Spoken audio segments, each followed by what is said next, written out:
Hello, നമുക്കൊരു food blog ചെയ്താലോ? കുറച്ച് കുഞ്ഞമത്തി കിട്ടിയിട്ടുണ്ടായിരുന്നു കേട്ടോ. അത് വെച്ചിട്ട് ഒരു കറി ഉണ്ടാക്കാമെന്ന് കരുതി.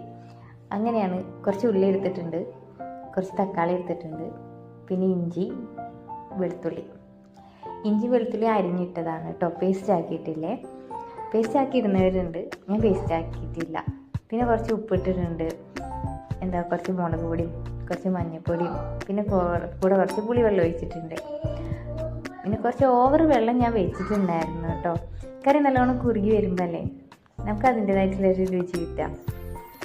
ഞാനിതേപോലെ തന്നെ ഉലുവയിലിട്ട് വാട്ടിയിട്ടുണ്ടാക്കാറുണ്ട്. ഇന്ന് ഞാൻ വളരെ സിമ്പിളായിട്ട് എളുപ്പത്തിൽ എങ്ങനെയാണോ ഉണ്ടാക്കാൻ പറ്റുക ആ രീതിയിലാണ് കേട്ടോ ഒന്ന് ഫുഡ് ഉണ്ടാക്കിയത്. മീൻകറി നല്ലപോലെ കുറുകി വന്നിട്ടുണ്ട് കേട്ടോ. ഞാൻ അതിൻ്റെ അകത്തേക്ക് നമ്മൾ കുഞ്ഞമത്തി ഇടാണേ. കുഞ്ഞമത്തിയിൽ കുരുമുളകൊക്കെ ഇട്ട് ഉണ്ടാക്കുന്നവരുണ്ട്, ഞാൻ കുരുമുളക് ഇട്ടിട്ടില്ല കേട്ടോ.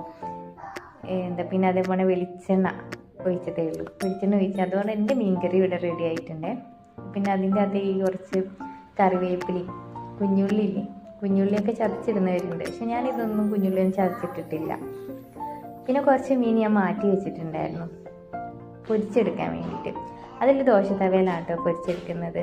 ദോശത്തവയിലാകുമ്പോൾ വെളിച്ചെണ്ണ നമുക്ക് കുറച്ച് മതി, എല്ലാം കൂടെ ഒരുമിച്ചിട്ട് പൊരിക്കാമല്ലോ.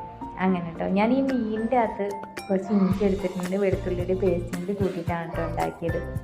മീൻ പൊരിച്ചത് മോൾക്ക് ഭയങ്കരമായിട്ട് കുഞ്ഞുമീനാണെങ്കിലും അത് പൊരിച്ച കുട്ടി അവൾ കഴിക്കും കേട്ടോ. പിന്നെ അതേപോലെ നമുക്കായാലും ഈ പത്തിരിക്കൊക്കെ കൂട്ടാൻ ഈ മീൻ കറിയോ ചിക്കൻ കറിയൊക്കെ ഉണ്ടാകുമ്പോൾ കുറച്ചുകൂടി നല്ല ടേസ്റ്റ് കിട്ടുമല്ലോ.